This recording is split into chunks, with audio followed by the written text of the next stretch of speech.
The second point I want to raise about the project is the continuing anxiety regarding the companies involved.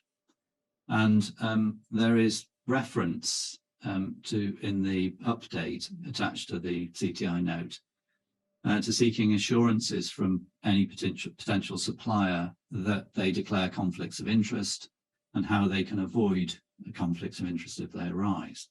And it's well known that these are matters of acute concern to families. Only last week there was further media reporting of companies said to be involved. And the families seek more reassurance than that those bidding for this work will give assurances that there are no conflicts of interest.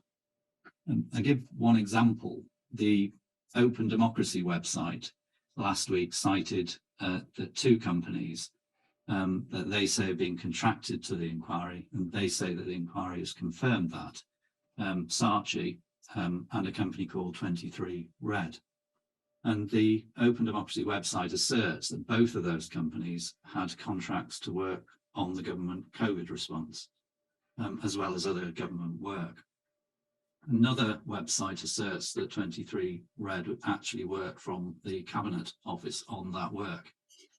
I'm not commenting on whether those accounts are correct or indeed whether there's an actual conflict of interest, but there is considerable unease about this.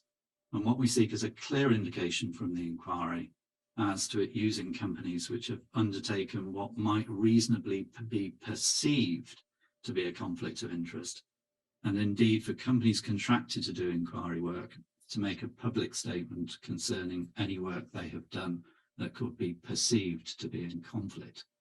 The consequences of not taking a robust and transparent approach to these issues are really quite simple.